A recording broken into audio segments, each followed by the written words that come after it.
anggota Komisi 5 DPR RI yang kami hormati, kami ucapkan terima kasih atas kebijakan Bapak Ibu sekalian mengundurkan waktu raker ini yang seharusnya dilaksanakan pada hari Selasa kemarin, dan karena kegiatan peninjauan bencana alam yang nanti juga akan kami laporkan, dan kami ditemani oleh Pak Rifki di Kalimantan Selatan, sehingga harus mundur pada hari ini.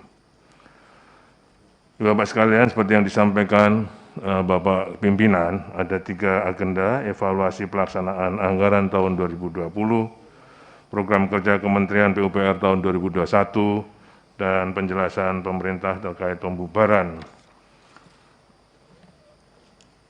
PPWS. Tentang pelaksanaan anggaran tahun 2020, Bapak sekalian, dari total anggaran Kementerian PUPR tahun 2020 sebesar 103,78 triliun,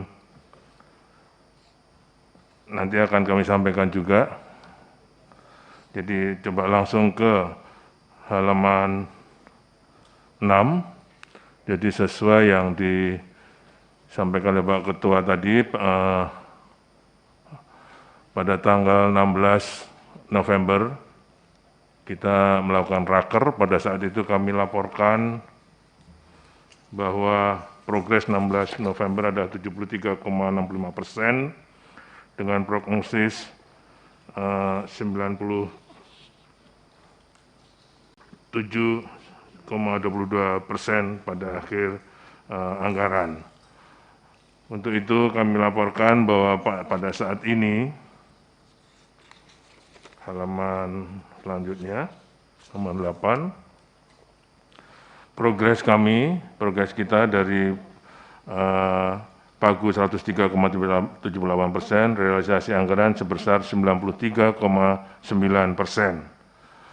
dengan realisasi fisik 94,9%. Anggaran yang tidak terserap sebesar 6,3 triliun, antara lain dana yang diblokir, sisa lelang serta kegiatan loan dan SPSN. Capaian fisiknya, Ibu Bapak sekalian, kami laporkan bahwa dari sumber daya air,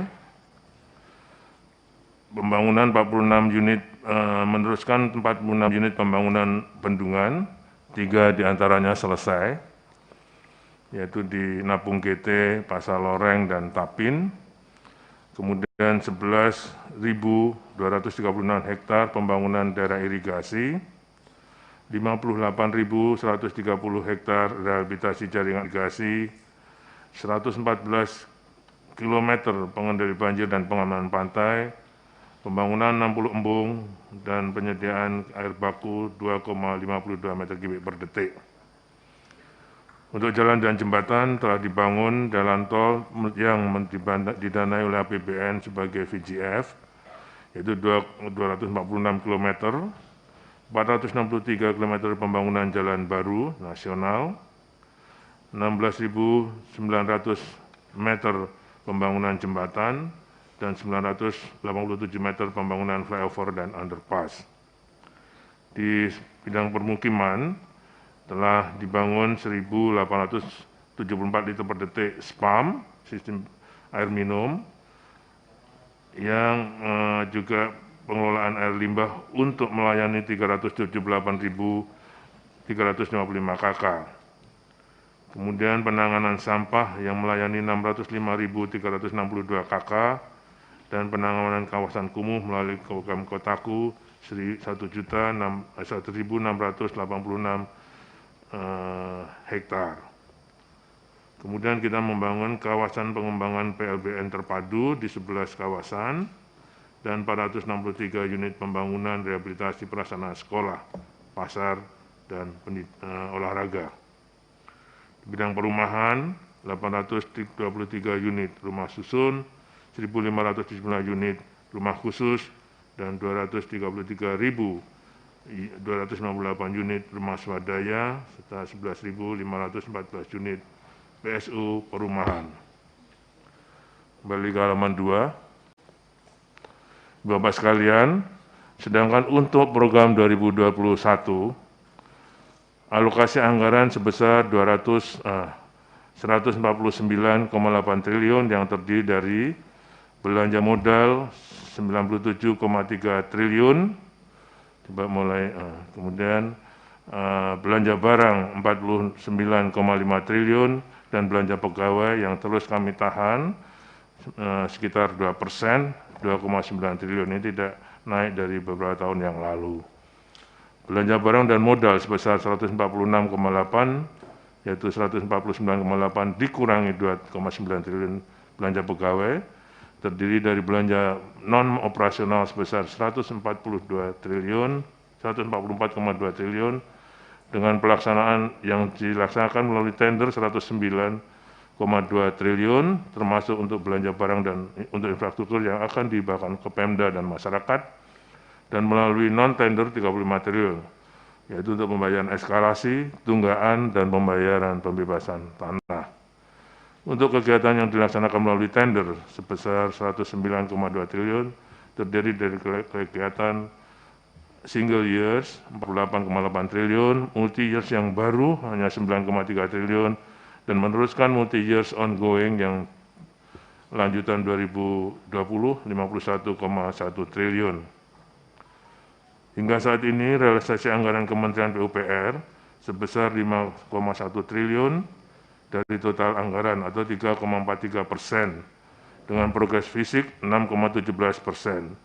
Adapun rencana realisasi anggaran pada akhir Januari 2021 sebesar 14,8 triliun atau 9,9%, atau sebesar 29, dan pada triwulan 1 nanti 29,9 triliun atau 20% pada triwulan pertama. Ibu Bapak sekalian, atas perintah Bapak Presiden, maka PU telah mulai melakukan tender dini sejak Oktober dan telah ditandatangani kontrak. Jadi sejak Oktober sebanyak 4.994 paket dari total 5.426 paket senilai 58,1 triliun. Yang rincian Desember 2020 telah ditandatangani 209 paket. Ini berdasarkan surat Ibu Menteri Keuangan yang membolehkan penandatanganan kontrak, namun efektifnya setelah Januari. Kemudian pada Januari 2021 akan ditandatangani total 1.731 paket. Yang kemarin tanggal 15 Januari disaksikan oleh Bapak Presiden ditandatangani 1.191 paket. Dan Februari 2021 akan ditandatangani lagi 1.133 paket. Pada Maret 2021 1.621 paket, dan akan diselesaikan lanjutannya setelah Maret. Jadi mudah-mudahan ini akan lebih cepat dari tahun lalu. Coba ke halaman 11.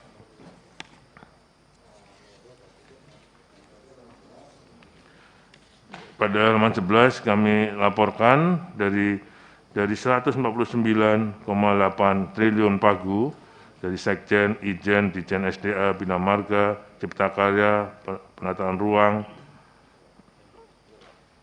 Perumahan, Dijen BK, Dijen Penyediaan Pembiayaan Infrastruktur, Badan Pengembangan Infrastruktur Wilayah, dan BPSDM, maka telah terserap 5,1 triliun atau 3,34% dari pagu. Rencana prognosis keuangan karena harus dipercepat dalam rangka pemulihan ekonomi nasional dan memperbaiki pola belanja di kementerian. Januari nanti seperti yang kami laporkan tadi akan terserap 9,9% atau 14,8 triliun, Februari 14,6%, dan Maret 20% atau 29,9 triliun. Ini dari pembayaran uang muka dan progres multi years yang ongoing. Program pembangunan infrastruktur tahun 2021 untuk sumber daya air terus meneruskan 48 bendungan, yaitu terdiri dari 43 ongoing, karena yang 3 tadi sudah selesai pada tahun 2020, 5 yang baru akan kita mulai, termasuk Bendungan Bay dan lainnya. Dan membangun 42 embung dan pembangunan irigasi baru 25.000 hektar, rehabilitasi jaringan irigasi 250.000 hektar, dan penyediaan air baku 3,5 meter kubik per detik. Dan pengulian banjir serta penanganan pantai 265,58 km. Untuk bidang jalan dan jembatan akan dibangun jalan tol dari APBN 410 km pembangunan jalan tol, 831 km pembangunan jalan baru, 22.000 meter pembangunan jembatan, dan 3.116 meter flyover dan underpass. Permukiman akan dibangun SPAM, sistem penyediaan air minum untuk penyediaan air minum sebesar 2.012 liter per detik, pengelolaan air limbah untuk 131.352 KK, sampah 642.000 KK, penanganan kawasan kumuh 59 hektar, pengembangan PLBN terpadu di 3 kawasan, dan pembangunan rehabilitasi prasarana sarana pendidikan olahraga 1.431 unit. Untuk bidang perumahan akan dibangun 9.705 unit rumah susun, bukan tower, tapi ini 9.705 unit hunian di rumah susun, 2.631 unit rumah khusus, 114.900 unit rumah swadaya, dan 40.000 unit PSU perumahan. Untuk rencana program padat karya tunai pada tahun 2021, di bidang sumber daya air ada 3,35 triliun, di jalan dan jembatan 3,01 triliun, perumahan 2,46 triliun, dan permukiman 3,36 triliun, dengan total anggaran 12,18 triliun, dengan perkiraan penyerapan tenaga kerja atau penyediaan lapangan kerja kurang lebih 700.000 lapangan pekerjaan. Ini terdiri dari kalau sumber daya air seperti biasanya P3 TGAI di 10.000 lokasi, OP irigasi 653 lokasi, OP sungai, air tanah, OP irigasi, OP bendungan, dan pembuatan APSA. Kemudian jalan jembatan terutama di revitalisasi drainase di 34 provinsi sebesar 1,5 triliun. Untuk pemukiman di Pamsimas, Sanimas, Sampah, Pisu, dan Kotaku, serta di perumahan swadaya. Ibu Bapak sekalian, ini adalah postur dari APBN 2021 yang kami petakan berdasarkan belanja pegawai tadi yang 2,9 triliun 2%, belanja barang 49,5 triliun, belanja modal 97,3 triliun, dengan total untuk belanja barang dan modal 146,8 triliun. Terdiri dari barang dan modal non-operasional dan yang operasional. Yang non-operasional ini yang biasanya di tender dan non-tender, ini yang kontraktual. Jadi yang non-operasional ini 144 triliun, ditenderkan 109 triliun, dan non-tender 35 triliun. Apa saja itu yang di non-tender, kok bisa nggak ditenderkan? Yaitu antara lain untuk P3 TGAI, untuk yang padat karya, revitalisasi drainase, rasionalisasi tarif tol, pembangunan sanitasi MCK di Pompes, pondok pesantren, dan peningkatan kualitas rumah swadaya. Kemudian untuk membayar lahan juga pembebasan lahan 3,6 triliun. Yang non-lahan itu tunggakan bencana alam yang sekarang misalnya yang tahun lalu harus dikerjakan secara cepat, dibayar tahun ini. Kemudian untuk eskalasi yang multi-years kontrak, kemudian OP penanganan bencana, revitalisasi drainase, dan rusun-rusun untuk ASN yang multi-years. Jadi ini tidak ditenderkan kembali. Yang tender baru yaitu di single years kontrak, di belanja barang, di belanja modal. Kemudian juga MYC baru, belanja barang 1,3 triliun, barang modal 8 triliun.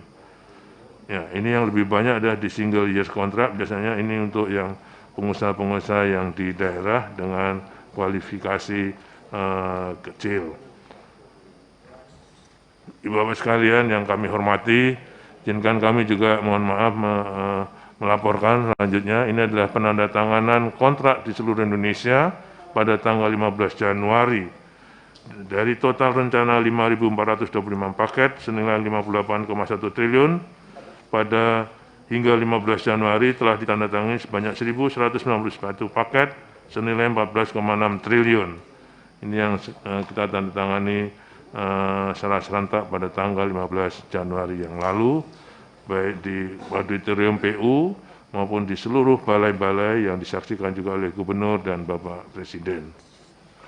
Kemudian kami ingin melaporkan penanganan bencana alam baik di Sumedang, di Kalimantan Selatan maupun di Mamuju.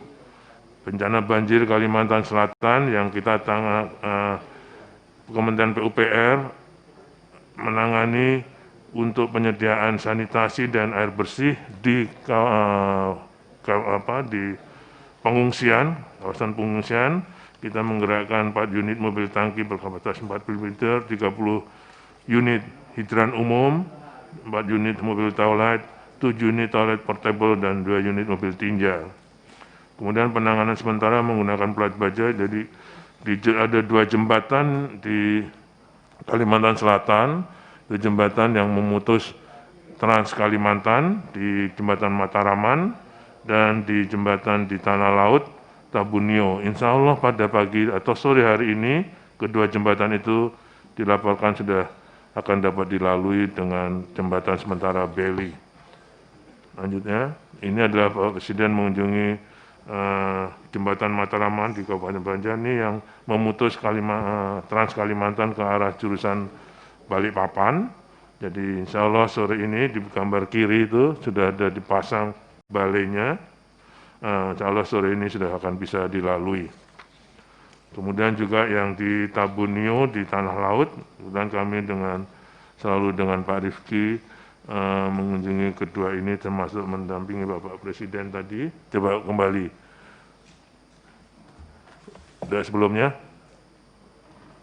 Nah, itu yang nyelip kecil itu Pak Rifki itu. Tadi beliau sedang menjelaskan ke Pak Presiden, pura-puranya tahu itu. Jadi saya terima kasih Pak Rifki, kami tadi Terus ini lanjut, ini yang jembatan Tabunio di Kalimantan Selatan. Kemudian yang untuk di bencana di Sulawesi Barat, ada beberapa prioritas yang akan kami lakukan. Pertama, membuka dan alhamdulillah sudah terbuka konektivitas ke arah Mamuju dari Majene dan dari Palu, dari Makassar, semua sudah terbuka sehingga BBM sudah lancar kembali.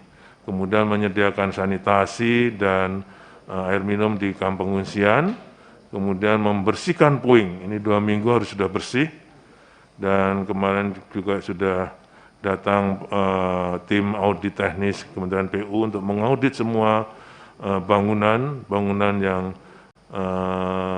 terdampak gempa, tidak hanya bangunan pemerintah, karena ada sekitar 9 bangunan pemerintah, ini kantor gubernur, rumah sakit umum, rumah sakit RSUD, BPKP, Kementerian Keuangan, Korem, rusunnya di Korem juga semua terkena, ini di audit teknis untuk bisa mana yang harus dirubuhkan, mana yang bisa di-retrofitting. Perintah Bapak Presiden untuk masyarakat rumah yang terdampak seperti yang sebelumnya, yang rusak berat akan diberi bantuan stimulan 50 juta rupiah, sedang 25 juta rupiah, dan ringan 10 juta rupiah melalui BNPB. Jadi dalam bencana gempa ini tidak akan dibangun hunian sementara, tapi langsung diberikan stimulan untuk membangun sendiri. Kemudian untuk bangunan pemerintah ditugaskan kepada Menteri Kementerian PUPR untuk segera membangun kembali. Selanjutnya, ini adalah membuka jalan yang tidak ambles tapi keruntuhan batuan karena gempa, yang kemudian ada hujan, ini menjadi longsor. Jadi kami siapkan terus alat-alat berat di kawasan yang rawan longsor tersebut. Lanjut, ini adalah penyediaan sanitasi.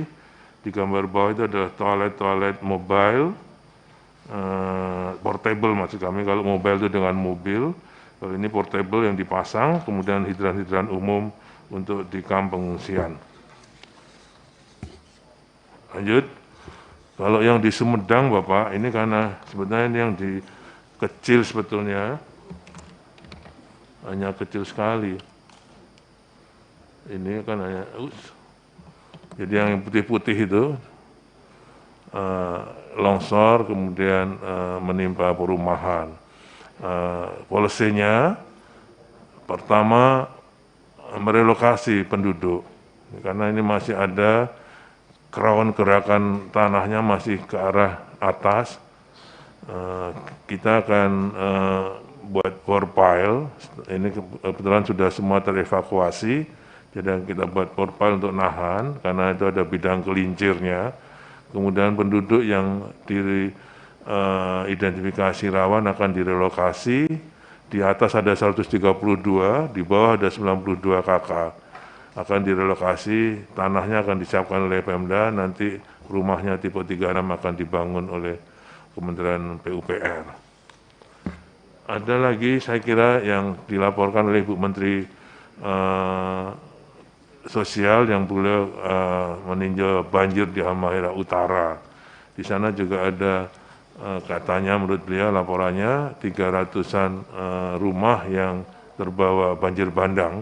Nah, ini juga kami minta untuk siapkan lahannya, nanti mungkin bisa kita bantu dengan program di Kementerian PUPR. Bapak Ketua, pimpinan, dan Ibu Bapak anggota Komisi 5 yang terhormat, selanjutnya ingin kami laporkan ke halaman 3 tentang halaman 3 pembubaran BPWS.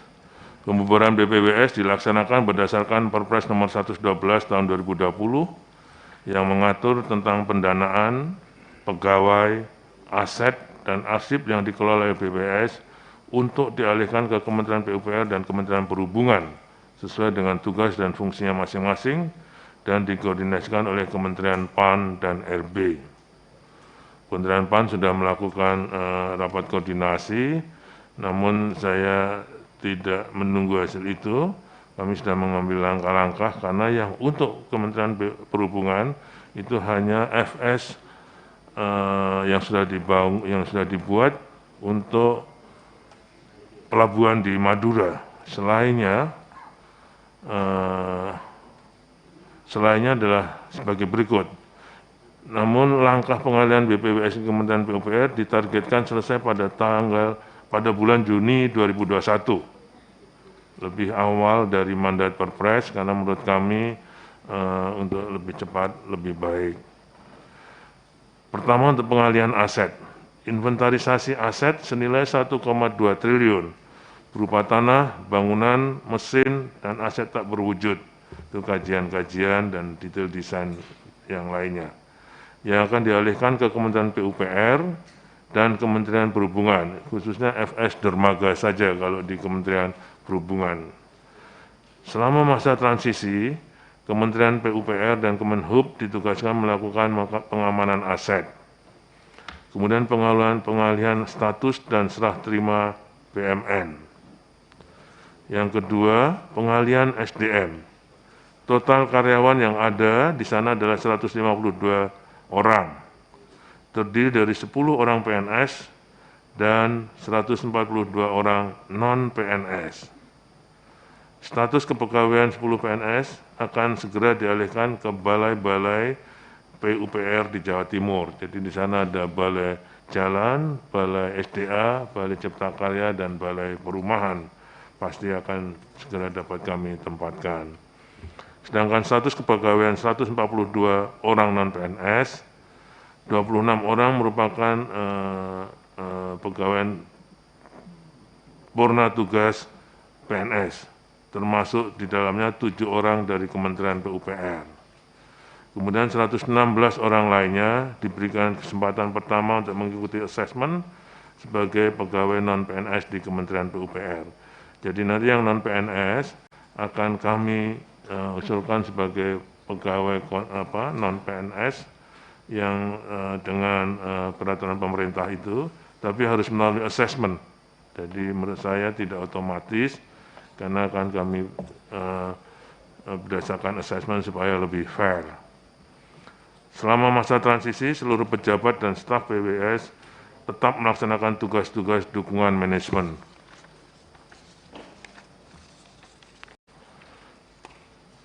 Untuk pelaksanaan anggaran tahun 2021 dari BPWS, dari total DIPA BPWS sebesar 156,3 miliar, terdiri dari 28 M untuk dukungan manajemen dan 128,3 M untuk pengembangan kawasan strategis. PLT Kepala BPS mengirim surat permintaan arahan kepada Menteri PAN PRB, beliau sebagai pengguna anggaran, dan Menteri Keuangan terkait kegiatan BPWS yang dapat dilaksanakan selama masa transisi. Satker BPWS existing akan membiayai kebutuhan operasional, gaji, belanja barang operasional, dan non-operasional, sampai dengan tuntasnya proses pengalihan aset BUMN, SDM, dan arsip, serta menyelesaikan pelaporan akuntansi keuangan dan aset tahun 2021. Kementerian PUPR akan mengusulkan kepada Kemenku untuk dapat mengalihkan pengguna anggaran ke kuasa pengguna anggaran di Kementerian PUPR. Namun ada 3 opsi, tetap seperti biasa, tidak perlu karena hanya nanti akan kami kukuhkan saja untuk supaya tidak perlu melakukan revisi-revisi lainnya. Sedangkan pengamanan arsip, identifikasi dan pemilihan dokumen yang bersifat strategis untuk dihasilkan Kementerian PUPR dan ANRI. Bapak Ketua dan Wakil Ketua Pimpinan Komisi 5 DPR RI yang terhormat, Ibu Bapak anggota Komisi 5, demikian yang dapat kami laporkan tentang progres 2020 dan menindaklanjuti dari sebagai agenda dari rapat hari ini. Kurang lebihnya saya mohon maaf. Kami tahu bahwa ini nanti akan masih ada RDP eselon 1, Bapak-Bapak sekalian bisa mendetailkan, terutama mungkin ada yang merasa tahun 2020. Oh ya, satu Bapak yang belum kami laporkan. Jadi pada tanggal 12 Januari yang suratnya baru kami terima kemarin, tadi sore, Surat Menteri Keuangan tentang refocusing dan relokasi belanja KL tahun 2021. Di Kementerian PUPR dibebankan untuk refocusing sebesar dari 149,8 triliun DIPA 2021, dilakukan penghematan belanja rupiah murni 17,9 triliun. Kami sudah mencoba merelokasi itu, hanya belum kami lakukan implementasinya. Kami sedang menyampaikan pada Bu Menteri dan Dirjen Anggaran strateginya supaya tidak terlalu banyak mengganggu program kita, karena program 2021 ini juga menampung program prioritas yang direfocusing pada tahun 2020. Jadi ini karena dibatasi sampai tanggal 12 Februari. Tapi saya minta, karena ini tender akan kita lakukan percepatan tender sampai Maret. Jadi saya akan pakai nanti sisa tendernya saja. Kalau sekitar sisa tender ada sekitar 6-7 triliun, kalau kita lihat misalnya 10% dari hal yang mau ditenderkan, sisanya baru kita ambilkan yang dari berjalan dinas, meeting, kemudian kajian-kajian yang masih bisa ditunda, saya kira tidak akan banyak mengganggu program kita. Dan Bu Menteri Keuangan juga sudah menyampaikan, sekali lagi kalau nanti ada yang direfocusing pada tahun ini, berarti akan dibiayai pada tahun 2022. Sehingga program-program prioritas, khususnya yang dari Bapak-Bapak DPR akan tetap kita kawal. Saya mohon dengan sangat kepada Bapak Ibu sekalian, kalau nanti RDP juga bisa ngecek yang tahun 2020 kemarin harus bisa ditampung di 2021. Kalau ada yang kelewatan bisa kita revisi. Demikian Bapak Ibu sekalian yang kami laporkan, kurang lebihnya saya mohon maaf. Assalamualaikum warahmatullahi wabarakatuh.